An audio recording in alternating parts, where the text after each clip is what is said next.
Guys welcome to back YouTube my channel advance degree. आज हम आपको BSc second year third semester zoology की जो न्यू एजुकेशन पॉलिसी के अकॉर्डिंग पढ़ाया जा रहा है, हम आपको आज थर्ड यूनिट स्टार्ट करवाने वाले हैं।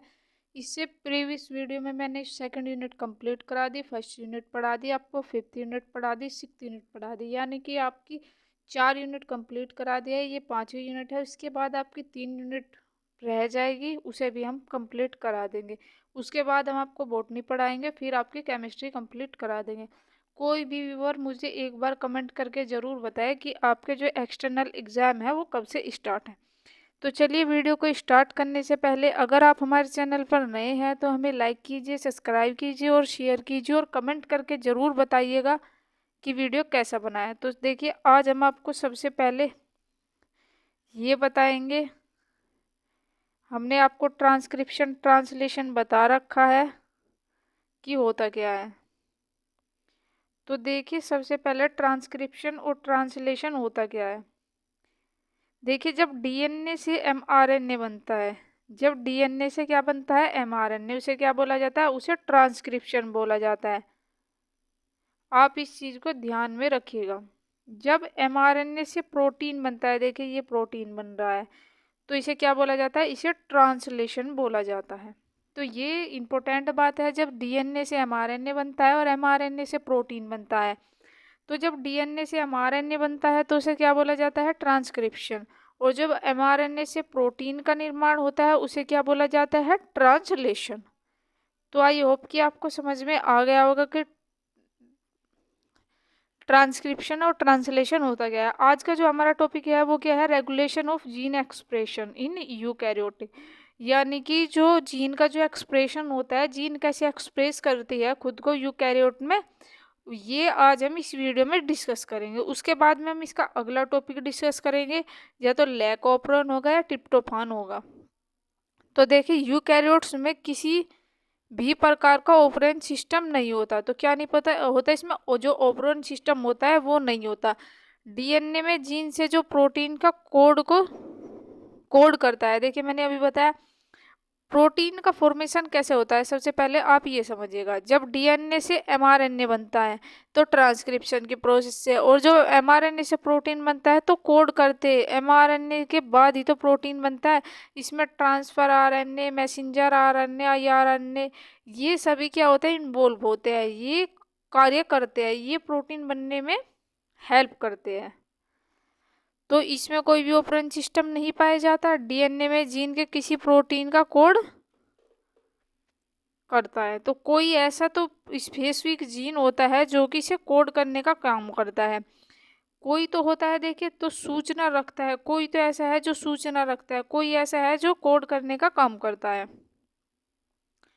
उसे क्या कहते हैं, उसे जीन कहते हैं। देखिए एक कह सकते हैं जो माता पिता होते हैं उनके जेनेटिक कोड जो माता पिता से बच्चों में जाते हैं, वो किसकी हेल्प से जाते हैं, वो जीन की हेल्प से ही माता पिता से बच्चों में गुण ट्रांसफर होते हैं। तो किसकी वजह से, जीन की वजह से ही ट्रांसफर होते हैं। यह जीन सबसे पहले प्राइमरी ट्रांसक्रिप्ट बनता है। तो क्या बनता है, इसे अगर पूछ लिया ऑप्शनल में कि जो प्राइमरी ट्रांसक्रिप्ट है वो किससे बनता है, तो वो जीन होता है जो सबसे पहले होता है।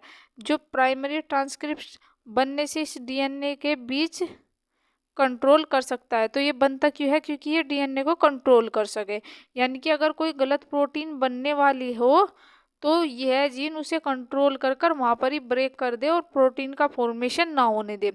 देखिए आगे जो इसका डायग्राम है उसमें यही चीज़ें बताई जा रही है कि अगर कोई गलत प्रोटीन बन जाए तो जीन की हेल्प से हम उसे कैसे रोक सकते हैं। अगर हम उसे कंट्रोल नहीं कर पाए तो गलत प्रोटीन का फॉर्मेशन हो जाएगा, यानी कि गलत प्रोटीन बन जाएगी। उससे क्या होगा, हमारे शरीर में नई नई बीमारी का फॉर्मेशन हो जाएगा, यानी कि बन जाएगी। आपने कैंसर का नाम सुना होगा जो कि बहुत तेज़ी से आजकल फैल रहा है। उसका कारण क्या है, जब सेल्स होती है अनकंट्रोल ऑफ सेल्स, यानी कि सेल जो है वो अनकंट्रोल होते डिवाइड होती जाते हैं, यानी कि अपनी मल्टीपल कॉपी बनाती रहती है। उससे क्या होता है, जब उनका कंट्रोल नहीं होता तो तभी तो कैंसर तेज़ी से, ब्लड कैंसर, स्किन कैंसर तेज़ी से फैलता रहता है। तो इसी को कंट्रोल करने के लिए हमारे जीन रेस्पॉन्सिबल होते हैं। तो आई होप कि आपके समझ में आ रहा होगा। आप हमें कमेंट करके ज़रूर बताइएगा आपके कैसा समझ में आया। तो जीन के बीच में कंट्रोल कर सकते हैं या रोक सकते हैं, यह पहला स्टेप होगा। इसे ट्रांसक्रिप्शनल रेगुलेशन कहते हैं। तो देखिए इसे क्या कहते हैं, इसे ट्रांसक्रिप्शनल रेगुलेशन बोला जाता है। ये इंपॉर्टेंट लाइन है, ये भी पूछे जा सकता है कि ट्रांसक्रिप्शन रेगुलेशन किसे कहते हैं। तो ये जीन को डीएनए जीन के बीच जो कंट्रोल कर सके उसे ही ट्रांसक्रिप्शन रेगुलेशन कहते हैं। इसकी प्रोसेसिंग होगी, मतलब कुछ समय संसाधन किया जाएगा जिसकी सहायता से प्राइमरी क्या कह सकते हैं, ट्रांसक्रिप्शनल एमआरएनए के मॉडिफिकेशन हो जाए, इसके लिए कंट्रोल करेंगे। तो इसे आरएनए प्रोसेसिंग कंट्रोल कहेंगे। तो क्या कहेंगे, इसे आरएनए प्रोसेसिंग कंट्रोल इसे बोला जाएगा। अब इसमें आगे देख लेते हैं। आई होप कि आपके समझ में आ रहा होगा। आप ज़रूर बताइएगा आपके कैसे समझ में आ रहा है। उसके बाद में क्या होगा, जब ये इस तरीके से एमआरएनए ट्रांसपोर्ट किया जाएगा, देखिए मॉडिफिकेशन हो जाएगा, इसके बाद में कंट्रोल करेंगे, इसमें आरएनए प्रोसेसिंग कंट्रोल कहेंगे, संसाधक नियंत्रण करेगा। जब एमआरएनए ट्रांसपोर्ट किया जाएगा तो डीएनए से एमआरएनए न्यूक्लियस में बनेगा। तो देखिए कोई भी सेल होती है, इसके अंदर क्या होता है, इसके अंदर ये क्या होगा, मान लीजिए न्यूक्लियस होगा, तो ये साइटोप्लाज्म होगा। ये जो यहाँ पर देखिए हम आपको दूसरे कलर से शो करके दिखाते हैं, साइड में क्या होता है, साइड में फ्लूइड भरा रहता है। देखिए ये कोई भी सेल है, ये यहाँ पर कोई भी साइटोप्लाज्म भरा हुआ है, ये बीच में न्यूक्लियस होता है,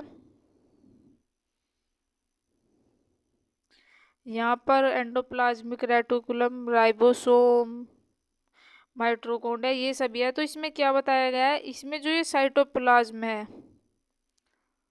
इसी के बारे में यहाँ पर डिस्कस किया गया है। तो देखिए क्या है, एमआरएनए से प्रोटीन बनेगा, जब जब प्रोटीन बनेगा, जब बाहर निकल कर आता है, तो जब इसे कंट्रोल कर सकते हैं तो आरएनए ट्रांसपोर्ट कंट्रोल कहेंगे। इसमें अलग अलग स्टेप होंगे जिसे ट्रांसलेशन कंट्रोल या ट्रांसलेशनल होता है एमआरएनए से प्रोटीन में। तो इसका डायग्राम देखेंगे, उससे आपको बहुत कंट्रोल ऑफ जीन एक्सप्रेशन, यानी कि जीन को एक्सप्रेस कैसे करने का काम करता है ये। तो इसमें क्या है, इसमें मेमिलियन सेल होती है, जो मेमिलियन सेल होती है उनमें इंजेक्शन इंफॉर्मेशन जेनेटिक वह एक प्रोकैरियोटिक सेल की तुलना में 1000 टाइम ज़्यादा होती है। तो मैक्सिमम यह ट्रांसक्रिप्शन लेवल पर ही होता है। तो ये कहाँ पर होता है, जो ट्रांसक्रिप्शन लेवल है उसी पर ये होता है। अलग अलग साइट पर जिस पर बाइंड करेंगे उसे एक्टिवेटर, रिसेप्टर, ये सब अपना कार्य करेंगे और कंट्रोल करेंगे। तो इसमें जो एक्टिवेटर होगा, जो रिसेप्टर्स होंगे, वो क्या करेंगे, वो इसे कंट्रोल करने का काम करेंगे। कंट्रोल के अकॉर्डिंग पॉजिटिव इफेक्ट भी हो सकता है। तो इसमें क्या हो सकता है, पॉजिटिव इफेक्ट भी हो सकता है और ट्रांसक्रिप्शनल पर ये नेगेटिव इफेक्ट भी हो सकता है, यानी कि सही प्रोटीन का फॉर्मेशन भी हो सकता है और गलत प्रोटीन का फॉर्मेशन भी हो सकता है। तो ट्रांसक्रिप्शनल जो फैक्टर है इस पर, ताकि एमआरएनए को जो बनने की जो गलत प्रोटीन है वो ना बन जाए। अलग अलग टिश्यू का मैकेनिज्म अलग अलग हो सकती है। ट्रांसक्रिप्शनल लेवल कंट्रोल पर जीन एक्सप्रेशन का, उसको हम इसके अलावा कई फैक्टर में कंट्रोल कर सकते हैं। तो किस तरीके से कर सकते हैं, इसे कई फैक्टर में कंट्रोल किया जा सकता है। जीन अरेंजमेंट के हिसाब से कंट्रोल कर सकते हैं, जीन के नंबर को बढ़ाकर कंट्रोल किया जा सकता है और पोस्ट ट्रांसक्रिप्शनल मॉडिफिकेशन के हिसाब से इसे कंट्रोल किया जा सकता है। तो ये कुछ तरीके हैं जिससे इसे कंट्रोल किया जा सकता है। तो ये टॉपिक भी आपका इसी यूनिट में है, यानी कि थर्ड यूनिट में है, इसे भी हम पढ़ेंगे और इसमें जीन के कैसे नंबर बढ़ा सकते हैं ये भी, और जीन का जो अरेंजमेंट है उसे बदल कर उसी के हिसाब से हम उसे कंट्रोल किया जा सकता है। अब इसका डायग्राम देख लेते हैं। तो देखिए ये इसका डायग्राम है। इसमें सबसे पहले आपको कोई भी डीएनए दिखाई दे रहा है। देखिए ये क्या है, ये कोई भी डीएनए जो कि डबल स्टैंडर्ड होता है, ये इसके बेस पेयर है। यहाँ पर इसमें एडेनिन, साइटोसिन, ग्वानिन, ये सभी यूरेसिल, ये सभी लगे हुए हैं। देखिए कोई भी जब डीएनए होता है इसमें क्या होता है, इसमें पूरा डीएनए जो होता है वो पूरा एक्सप्रेस नहीं करता, उसका कोई स्पेसिफिक पार्ट ही रेगुलेशन जीन को एक्सप्रेस करने का काम करता है। यानी कि हमारा पूरा डीएनए है, ये पूरा डीएनए नहीं एक्सप्रेस करेगा, इसका कोई एक स्पेसिफिक पार्ट ही क्या करता है, जीन को एक्सप्रेशन का काम करता है। डीएनए में जीन पाए जाते हैं, उसके जो कॉम्प्लीमेंट्री डीएनए होता है इसमें क्या होता है, इसका ये जो जीन है ये ही एक्सप्रेस करने का काम करता है। यानी कि इसका ये ही हिस्सा एक्सप्रेस करेगा, ये नहीं कि सारी जगह से प्रोटीन बनने का काम करेगा डीएनए। तो मान लीजिए ये हिस्सा इसका क्या कर रहा है, जीन एक्सप्रेशन का काम कर रहा है। यहाँ इतने हिस्से में जीन है। उसके बाद में क्या होगा, ट्रांसक्रिप्शन रेगुलेशन होगा। देखिए यहाँ पर क्या होगा, ट्रांसक्रिप्शन रेगुलेशन। ये क्या है, जीनोम डीएनए है। ये प्राइमरी ट्रांसप्रेंट है, ये मैंने आपको पीछे समझाया था क्या होता है। उसके बाद में क्या बनेगा, अगले स्टेप में एमआरएनए का फॉर्मेशन होगा, जिसे कि मैसेंजर आरएनए कहते हैं। तो जो ये मैसेंजर आरएनए होता है इसे आरएनए प्रोसेसिंग कंट्रोल भी करता है, इसे यही कंट्रोल करने का काम कर सकता है। उसके बाद में ये जो बना प्रोसेसिंग कंट्रोल, ये कंट्रोल बना। उसके बाद में ये जो एमआरएनए है ये दो टुकड़ों में हो जाएगा, एक न्यूक्लियस जो साइटोप्लाज्म में आ जाएगा।